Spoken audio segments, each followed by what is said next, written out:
नमस्कार दोस्तों एक और नए वीडियो में आप सभी का बहुत बहुत स्वागत है। दोस्तों, महाराष्ट्र के सभी दलों के सांसदों से एनएसी टीम ने लगातार संपर्क बनाकर रखा और इसीलिए सदन में ईपीएस 95 पेंशन बढ़ोतरी के मुद्दे को कई बार उठाया गया। लोकसभा में ईपीएस 95 पेंशन बढ़ोतरी के मुद्दे पर स्थगन प्रस्ताव लाने और उसे मंजूर करवाने का कार्यक्रम जारी है। साथ ही पेंशन वृद्धि का जो मुद्दा है वह क्यों अभी तक अधर में लटका पड़ा है, इसके बारे में जानकारी प्राप्त करने के लिए सीपीएफसी रमेश कृष्णमूर्ति जी के साथ बैठक की गई और पिछले दिनों की अन्य गतिविधियों की रिपोर्ट इस वीडियो में आप सभी को विस्तार पूर्वक दी जाएगी। अगर आप इस चैनल पर नए हैं और सही जानकारी पाना चाहते हैं तो चैनल को सब्सक्राइब कर लेंगे और वीडियो को लाइक कर देंगे। दोस्तों, इस वीडियो को अंत तक ज़रूर देखेंगे, तभी सही और सटीक जानकारी मिल पाएगी। आप सभी को पता है कि एनएसी राष्ट्रीय अध्यक्ष कमांडर अशोक रावत जी के निर्देशानुसार पेंशन बढ़ोतरी कराने के लिए मुहिम लगातार जारी है। ईपीएस 95 पेंशन बढ़ोतरी के मुद्दे को महाराष्ट्र के सांसद ने काफ़ी गंभीरतापूर्वक कार्यवाही कर रहे हैं, क्योंकि दोस्तों महाराष्ट्र में 14 लाख पेंशनर और उनके फैमिली है। पेंशन वृद्धि की मांग को लेकर के NAC chief commander Ashok Rawat ji अलग अलग जगहों पर लगातार सभाएं कर रहे हैं और पिछले कुछ दिनों से सभी दलों के सांसदों को एक साथ एक मंच पर लाने का प्रयास किया जा रहा है।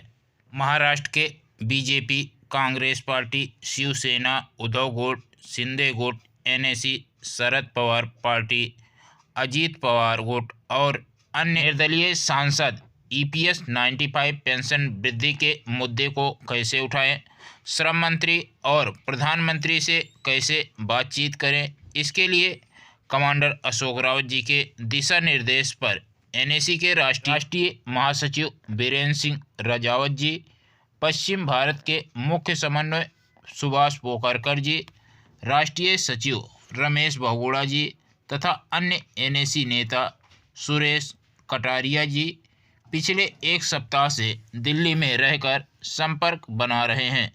तो नेशनल एजिटेशन टीम की मुलाकात कोल्हापुर के सांसद धैर्यशील माने, राज्यसभा सांसद धैर्यशील मोहिते, दक्षिण मुंबई के सांसद अरविंद सावंत, धूलिया के सांसद महोदया शोभाताई बच्छाव, मावल के सांसद अप्पा वार्डे आदि सांसद से मुलाकात की गई और उन्हें ईपीएस 95 पेंशन बढ़ोतरी के सभी मुद्दों के बारे में बताया गया।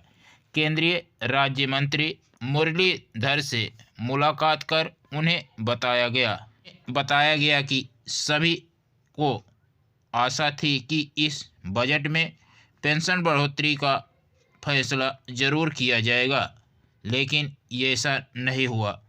श्रम मंत्री ने किस तरह से आश्वासन दिए उसके बारे में बताया गया। इसलिए आपसे भी विनम्र अनुरोध है कि आप भी श्रम मंत्री से बात कर जल्द से जल्द पेंशन बढ़ोतरी कराएं। पटना के सांसद कल्याण राव काले जी से मुलाकात की गई और शिवसेना उद्धव गुट के सांसद बाबूराव बागचोरे जी से भी बातचीत की गई और यवतमाल के सांसद संजय देशमुख जी से भी बातचीत की गई और कांग्रेस नंदुरबार से सांसद गोवल कांगड़ा से और सांगली से निर्दलीय सांसद विशाल प्रकाश राव पाटिल जी से ईपीएस 95 पेंशन के संबंध में लंच के समय विस्तार पूर्वक चर्चा की गई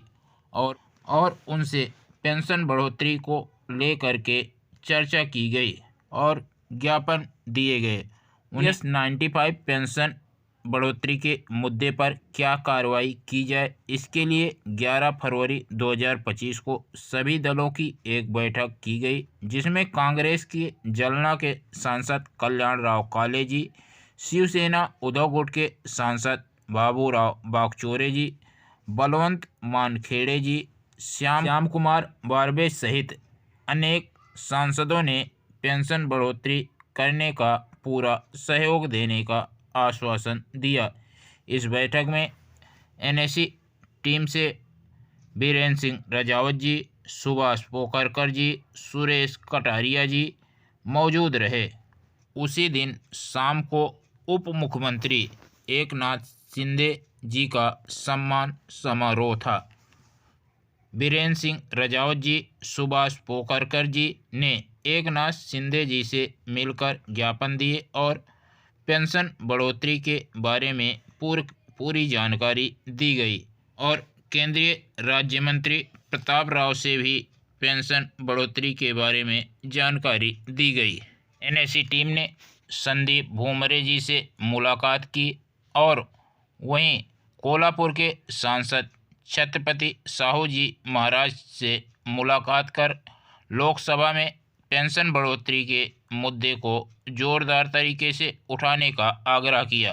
मिळत असलेली पेन्शन ही अगदी अत्यल्प म्हणजे रुपये 300 पासून तर 3,500 रुपये एवढी आहे। याची सरासरी केवळ 1170 रुपये आहे। या EPS 95 पेन्शन धारकाची संख्या देशात 78 लाख व महाराष्ट्रात ही संख्या 14 लाखाच्या वर आहे। कितीही महागाई वाढली तरी याचे पेन्शनमध्ये कवडीची ही वाढ होत नाही। इसी क्रम में लोकसभा सांसद छत्रपति साहू जी महाराज जी ने और संदीप भूमरे जी ने पेंशन बढ़ोतरी के मुद्दे को लोकसभा में जोरों शोरों से उठाया है। आप सभी को पहले ही बताया गया है कि कांग्रेस से कन्याकुमारी से सांसद विजय कुमार बसंत जी ने लोकसभा में स्थगन प्रस्ताव का नोटिस दिया है। इसी मुद्दे पर लोकसभा में 2-3 घंटे लगातार बहस की जा सकती है। ये 50 सांसदों का होना ज़रूरी है। 50 सांसदों का समर्थन मिल जाता है तो 2-3 घंटे बहस की जाएगी पेंशन बढ़ोतरी को लेकर के। इसका जवाब भी सरकार को देना पड़ेगा। टीम ने विजय बसंत जी से मुलाकात करने की पूरी कोशिश की, लेकिन एक बार नहीं हो पाई। फिर नेशनल चीफ कोऑर्डिनेटर रमाकांत नरगुण जी ने प्रयास किया। विजय बसंत के पीए से फ़ोन पर बात कर अपॉइंटमेंट लिए और उनके आवास पर पहुंचकर मुलाकात की। विजय बसंत जी ने बताया कि उन्हें हिंदी बोलने नहीं आती, ना ही समझ में आती है। हो सके तो आप अंग्रेजी में या तमिल भाषा में बातचीत करें। एनएसी टीम ने पेंशन बढ़ोतरी के संबंध में फाइनेंशियल डाटा EPFO का उन्हें सौंपा और पेंशन बढ़ोतरी के सुझाव के बारे में भी समझाया। उन्होंने जो नोटिस दिए हैं उसका समर्थन करने के लिए विपक्षी सांसदों से मुलाकात कर आग्रह किया जा रहा है।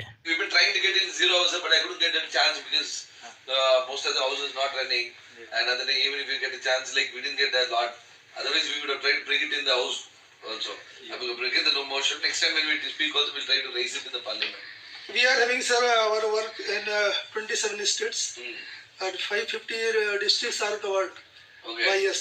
Yes, sir. More than 250 WhatsApp groups are there here. Okay. Yes, sir.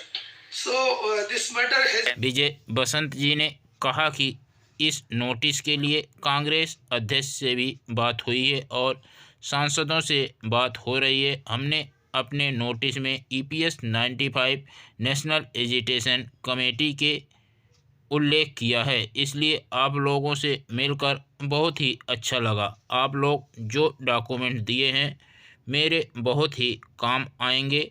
मैं पूरा ज़ोरों शोरों से आपका मुद्दा उठाऊंगा।